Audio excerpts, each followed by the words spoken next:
But one day, one of the Barbary pirate ships decided to make a run for it. And the Philadelphia gave chase. And after a couple hours, it finally started to get close enough that it was able to allow those 45 guns to go to work. And the Barbary pirate did not like being on the receiving end of 45 guns. So it did some evasive maneuvering. And what it did is it got as close to that shore as it possibly could, because it had a shallower draft. But the Philadelphia continued to give chase and continued to let those guns roar. But eventually the captain decided, this was no longer safe. And so he broke off the engagement, made a hard turn, and pulled away from the engagement. And about 30 seconds after he pulled away from the engagement, he ran aground on a sandbar. But don't worry! This is the captain of the United States Navy. He knows what to do. He ordered his crew to backfill those sails, and he was going to back right off that sandbar. But the Philadelphia did not budge. But don't worry. This is an experienced captain with the United States Navy. He knows what to do. He ordered his crew to lighten the ship. They threw everything overboard that they could get overboard. He then backfilled those sails, and she didn't budge. Meanwhile, the Barbary pirates saw what happened, and 9 Barbary pirate ships started circling the Philadelphia. Not too close. Remember, the Philadelphia had 45 guns, and they wanted nothing to do with those 45 guns. But as you know, tides change. And all of a sudden, the Philadelphia rolled over on her side. And now those 45 guns were pointed straight at the water, or straight up in the air. And the captain felt he had no choice but to strike her colors that day. The pirates came aboard the Philadelphia. 315 U.S. sailors were stripped of every worldly possession. They were put in chains. They were rowed to shore. They were put on the slave market and sold as slaves to work in the rock quarries in Tripoli. Meanwhile, tides changed. They had more time on their hands, and they got the Philadelphia off that sandbar. They took her into Tripoli Harbor. They sent some divers down and pulled up all the stuff that was thrown overboard, and they started to fix the Philadelphia. And the United States Navy said, this is unacceptable. Because the Philadelphia was built by Americans to protect Americans. It was not built to be given to our enemies, to be used to deprive Americans of their life, their liberty, and their pursuit of happiness. So the United States Navy turned to a man called Stephen Decatur. They said, Stephen, right now the Philadelphia is sitting in harbor, right underneath the 110 guns of Fort Tripoli, surrounded by 24 pirate ships. We are going to ask you to give up your life. We're going to ask you to go into Tripoli Harbor and destroy the Philadelphia.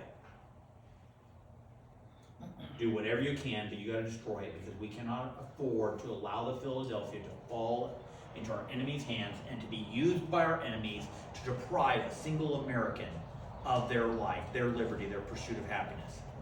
And Stephen Decatur said, I will go. And Stephen Decatur recruited 70 volunteers from the U.S. Navy and the Marines. They trained, they put together a plan, and they found a Barbary merchant ship. And under cover of night, they sailed into Tripoli Harbor. And the man on board this merchant ship yelled out to the pirates on the Philadelphia and said, hey, we lost our anchor at the storm last night. You mind if we tie up next to you tonight? In the morning, we're going to go into the harbor and get us an anchor. And the merchant and the Barbary watchman said, come on over, I'll toss you a line. He tossed him a line. The merchant ship was secured to the Philadelphia. And then all of a sudden, that Barbary watchman realized his mistake. And at the top of his lungs, he yelled, it's the Americans! And those happened to be the last words that man ever spoke. Because storming overboard onto the Philadelphia came 70 U.S. Navy sailors and Marines. and they all went to their designated spot, killing every Barbary pirate that was on board that ship. And they went to their battle stations, their set places, and they lit their charges, and that all of a sudden that Philadelphia was engulfed in flames. And every man, after they lit their torch, headed back to the merchant ship as fast as they could. Now, meanwhile, when the cry had gone out, every soldier in the Tripoli fort got out of bed and they started to run up the stairs. They loaded up their cannons. They started blindly firing into the night. The problem is the wind was going the wrong direction that night, and before the pirate ships could start using their guns, they actually had to bring up the anchors and set the sails because they were faced the wrong direction.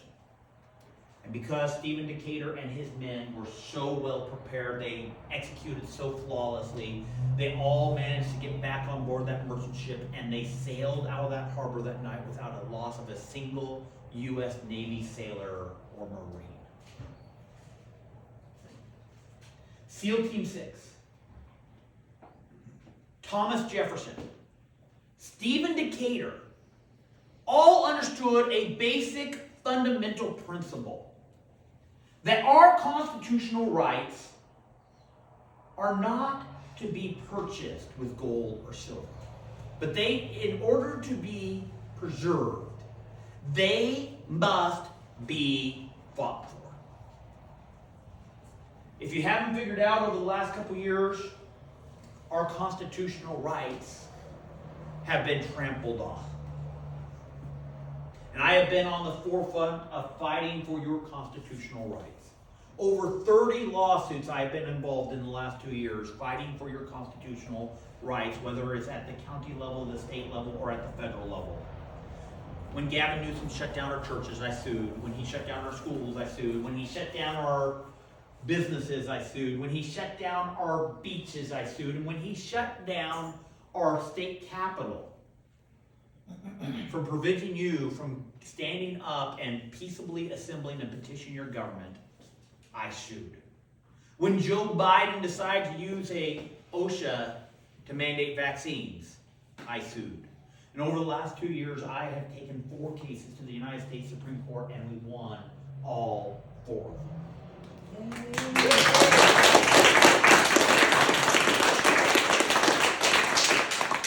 But here's the deal.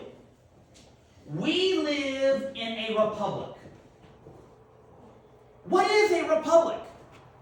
Many people think we live in a democracy. But here in the United States, we live in a constitutional republic. And in order to understand what a constitutional republic is, you got to first start with the first 3 words of the United States Constitution. We, the people. What does that mean? Those first 3 words educate each and every one of us of the basic fundamental principle of the United States Constitution.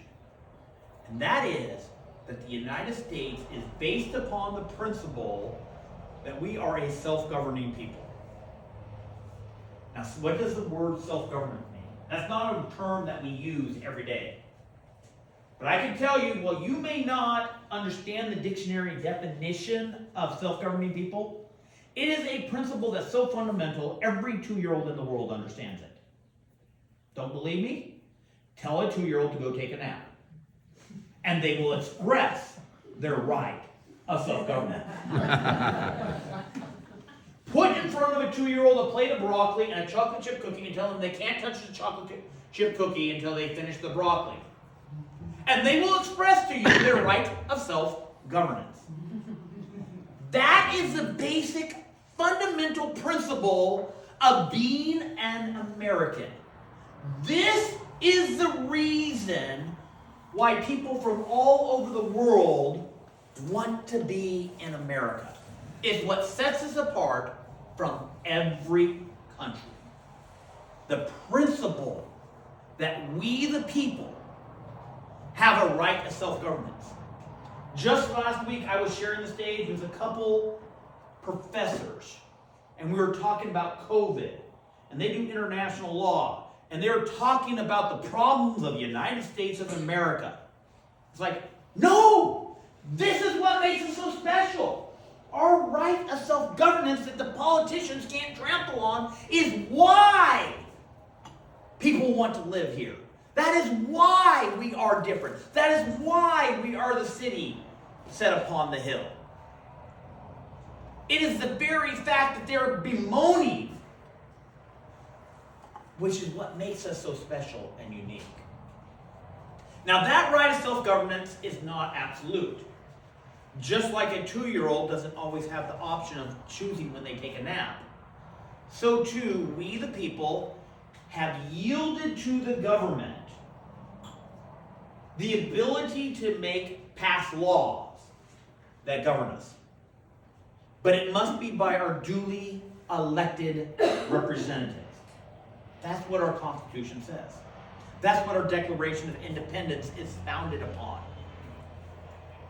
Dr. Fauci has never appeared on a single ballot that you've ever voted for. He is not your duly elected representative. But Mark, he works for the President of the United States. The President of the United States is elected. Doesn't that give him the right to make mandates that govern my life? No. Because you see, Joe Biden is not your duly elected representative. He's your duly elected executive. And here in the United States, we have separation of powers. Most people don't understand separation of powers, so the best way I can describe it is you go back to the 17th President of the United States of America. Andrew Johnson became president when Abraham Lincoln died. And Congress passed a law. Andrew Johnson vetoed the law. All right. Congress overrode his veto. And Andrew Johnson said, I'm not going to enforce your stinking law. Na-na-na-na-na-na. And Congress came back and said, Andrew Johnson, thou art impeached. And we had a trial with the United States Senate.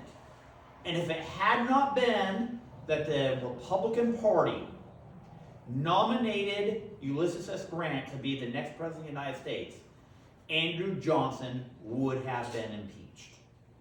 But for political reasons, they wanted to make sure that Ulysses S. Grant was going to win, and they knew that if they did the full impeachment, it wasn't going to happen.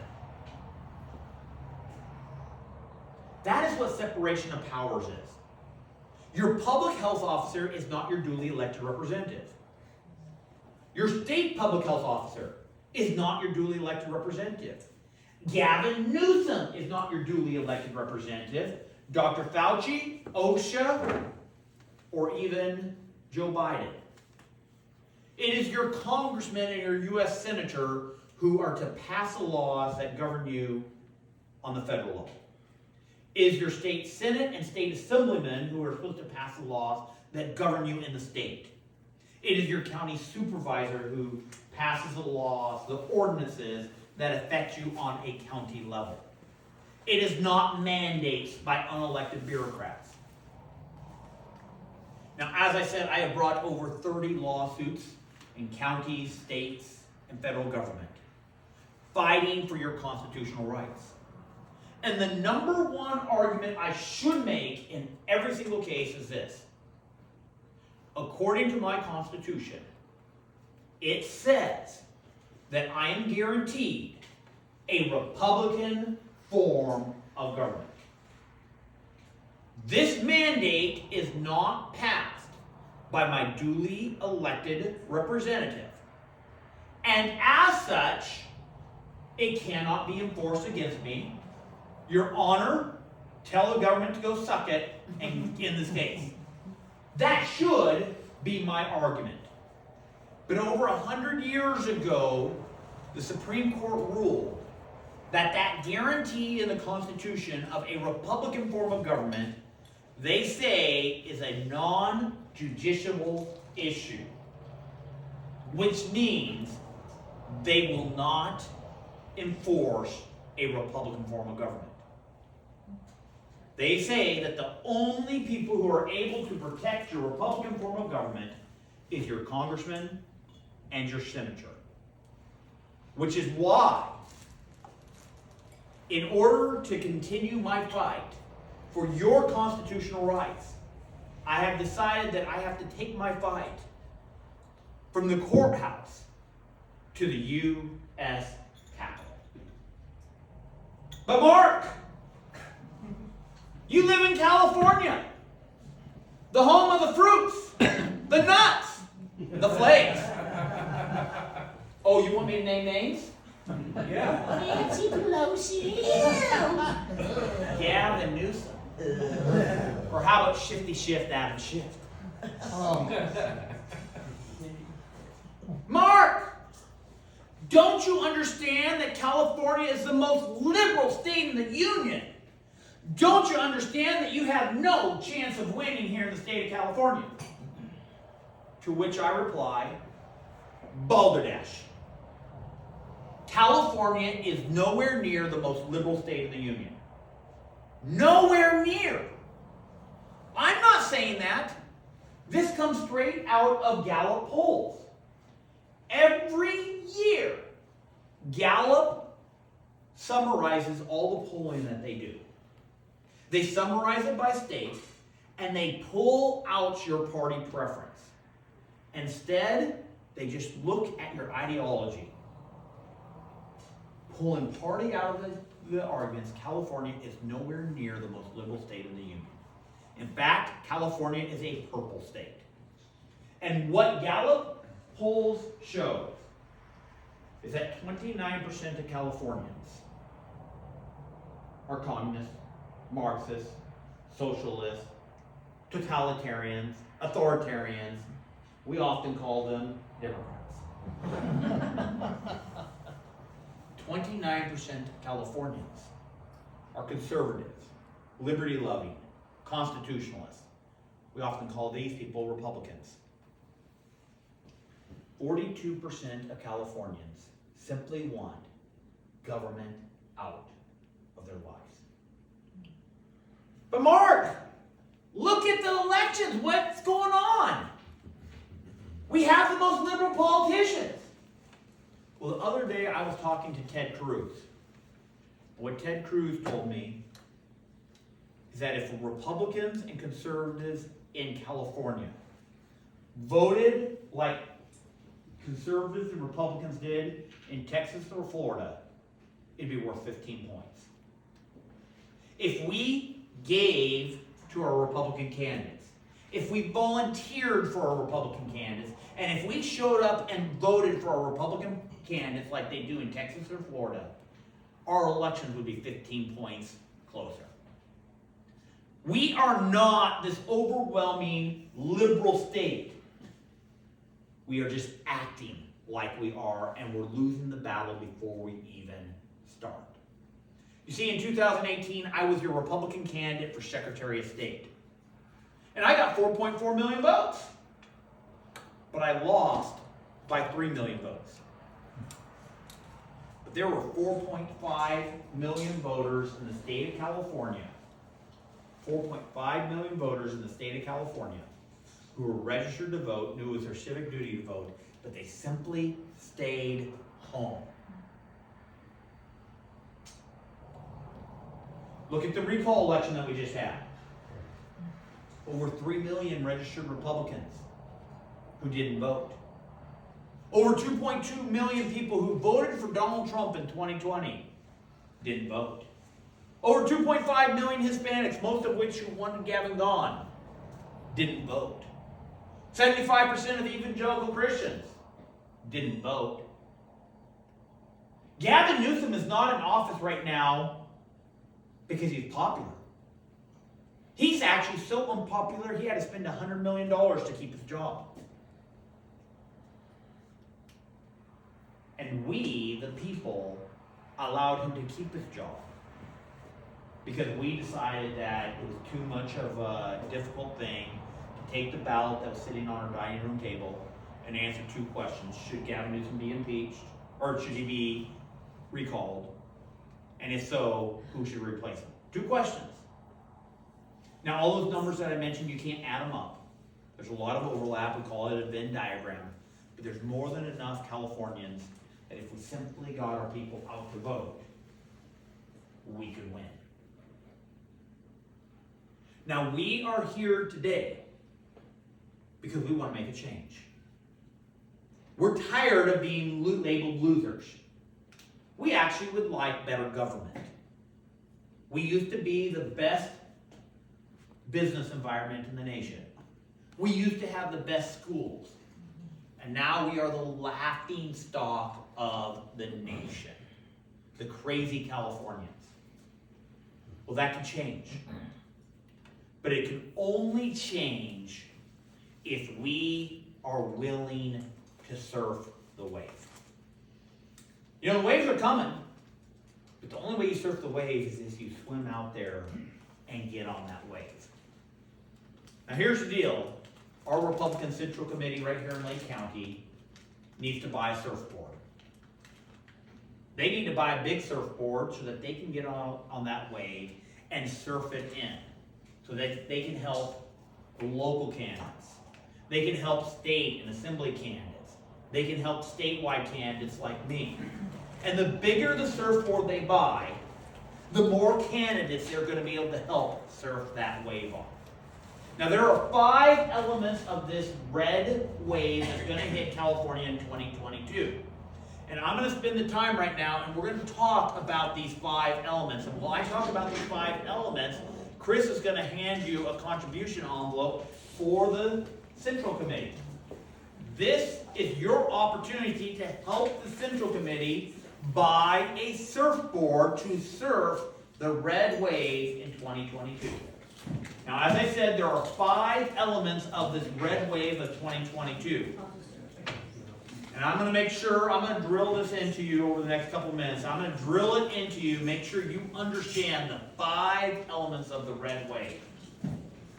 Number 1 element of the red wave of 2022 is branding. Branding. You look back at the last 40 years of elections in the state of California. Every time there is a Democrat in the White House in a mid-term election in the state of California, not nationwide, not in Texas, in California, there is at least a 10-point red wave. Minimum a 10-point red wave in California in midterm elections when there's a Democrat in the White House. The first element of the 5-point red wave of 2022, I want you to all say it with me. Ready? 1, 2, 3. Brandon. That was weak. Let's try this again. 1, 2, 3. Brandon. Okay. Number 1. Brandon. Okay. Number 2. The second element of the red wave of 2022 is the Hispanics. 2 years ago, the Hispanics voted with the Democrat Party by plus 20 points. That last December, polling data came out that Hispanics were now 50-50. Half voting for Democrats, half voting for Republicans. Last month, polling data came out that they are now 9 points in favor of the Republican Party. Last week, I saw polling data that said it was plus 12 points. Let me help you understand what a 32-point swing with the largest demographics in the state of California is going to mean for your election.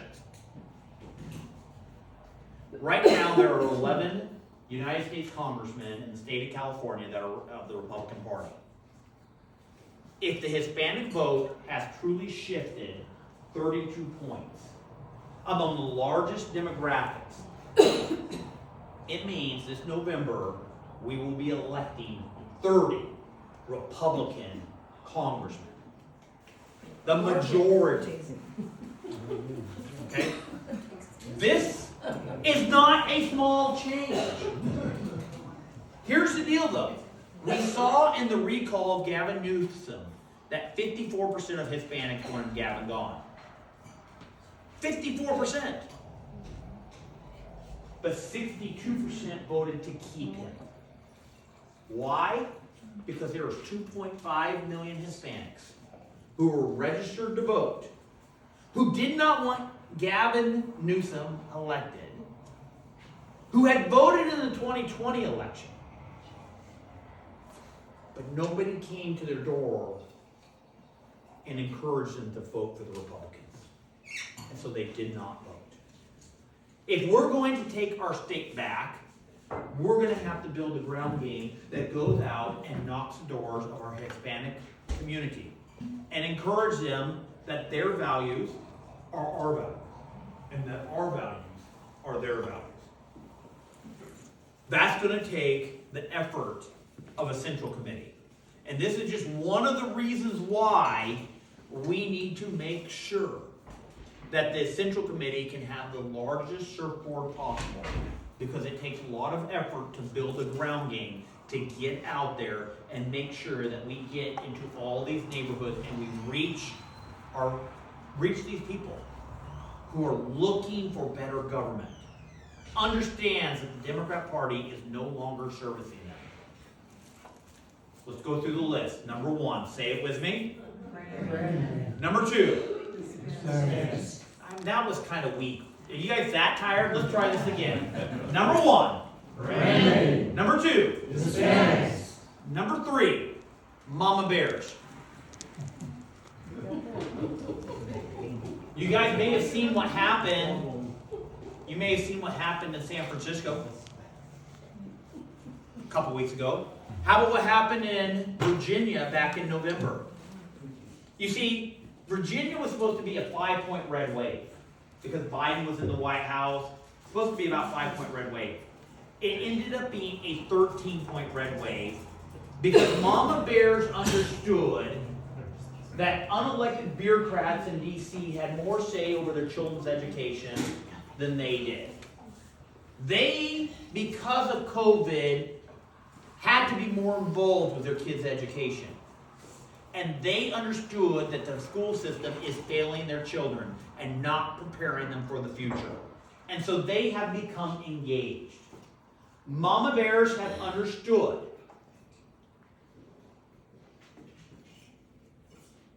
that they must participate if they are going to fight for their kids. Now, Mama Bears are not normally the most active voters. Why? They got work, they got kids' school, they got laundry, they got soccer practice, they got grocery shopping, they have life. And politics is pretty low on their priorities. But they are getting engaged, they are being activated. The other day I taught 70 Mama Bears how to run for school board. I'm helping Mama Bears across the state recall their school boards. They are upset, they are engaged, and they're looking for people who are going to fight for their children. Let's go through the list. Number 1. Rain. Number 2. Hispanics. Number 3. Mama Bears. Number 4. Crime. People do not feel safe in California. I can take you back to the 1980s. We had a real gang problem in California. People did not feel safe. And the Democrats were supposed to win the governorship that year. Everything said Democrats were going to win. They had the majority of voters. The polls were all with them. But Duke Majan was running for governor, and he was running on a platform of law and order, of safety on our streets. And as he campaigned on that platform, people decided that the safety of their children meant that they voted for the party that was not necessarily their preference. And they got out and they voted. And Duke Majan won the governorship that year. When people don't feel safe, they will do what they have to do to put their family's safety first. Let's go through the list. Number 1. Brandon. Number 2. Suspense. Number 3. Mama Bears. Number 4. Crime. Number 5. Number 5 is actually the most important thing on this list. I can take you back over the last 100 years of U.S. elections. Every time this is going on in the nation, the party in power takes it in the shorts. If the Republicans are in control and this is going on, they lose big time. If the Democrats are in control and this is going on, they lose big time. And what it is inflation. We already had over 7% inflation before Joe Biden decided to enable Putin to invade Ukraine. It's not Putin's fault that we have inflation in the United States. We have inflation in the United States because Gavin Newsom, Nancy Pelosi, Joe Biden, they're spending money at a rate that would make a drunken sailor blush. We have a problem with inflation because Joe Biden does not want the United States to be energy independent.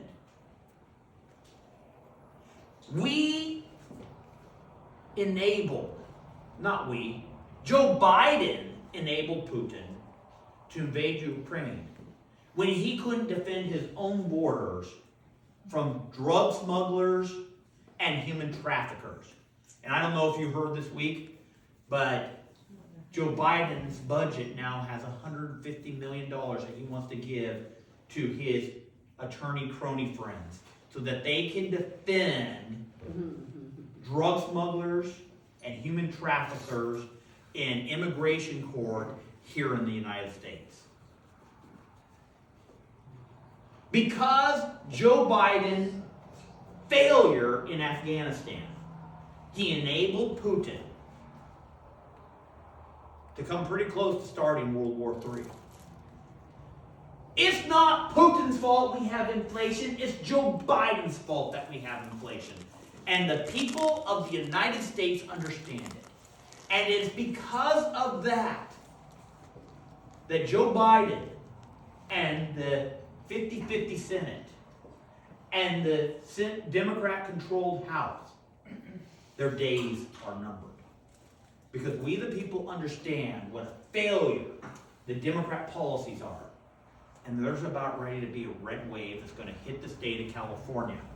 But the only way we surf this wave is if we have a surfboard and we go out there and talk to the people and make it happen. You are all given an envelope. You all have it with you right now for the Central Committee. They want to buy a big surfboard, and I understand you want it to be red. Is that correct? We like red. We like red, okay. We want a red surfboard for a red wave for red California. And there's 5 elements of that red wave. The meteorologist has spoken. We know that it's coming. Let's go through those 5 elements one last time. Number 1. Brandon. Number 2. Suspense. Number 3. Mama Bears. Number 4. Crime. Number 5. Inflation. Guys, I'm running for United States Senate. That covers the entire state of California. I have to buy a surfboard too. And they're handing out my contribution envelopes now. So you have 2 envelopes that you can help buy a couple surfboards. But here's the deal. I'm running for the seat that was vacated by Kamala Harris. As such, my name is on your ballot twice. I'm going to be on your ballot for the remainder of Kamala Harris's term, which means that when I get elected, the very next day I get sworn in, which means the 50-50 Senate ends. There is no longer a Kamala Harris tie. I'm also on your ballot for the next 6-year term that begins in January. We have the opportunity to end this madness right here in California. I am the leading Republican candidate. I have the most name recognition. I have the largest social media. I've raised the most money. And I have the highest social media presence. And of course, I have driven the most miles in the state of California campaigning. I have over 4,000 people in the state of California who have given a contribution of under $200. Over 60% of all my contributions have come from we the people, which means that when I am standing on the Senate floor, I'm going to be a bought and paid for politician. Not to big business, not to big tech, not to big pharma. I'm bought and paid for by we the people. Those are the people that are funding my campaign. Now, if you want to make a check for $11,600, I'll help you out with that contribution. I'm not afraid to cash those checks. We get those every now and then, and we appreciate them. And while it's nice to get a check for $1,000 here, or $5,000 here, or $11,600 here, I would rather have 1 million people in the state of California write me a check for $100. Because I want to be owned by we the people. And that's why I travel the state up and down. Yesterday I was in Santa Barbara. Today I'm here. Tomorrow I'm in Sacramento. The next day I'm in LA. I'm literally traveling up and down the state, fighting for a better California. Because I believe we can win the state. And I'm doing everything I possibly can in the courthouse. But more importantly, to make sure that we have representation. Not of big tech, not of big business, not a big pharma, but I want to make sure that we the people have a vote in the United States Senate to fight for our constitutional rights of a Republican form of government. My name is Mark Meuser. I'm running for U.S. Senate. Please help me take my fight for your rights from the courthouse to the Capitol. Thank you very much.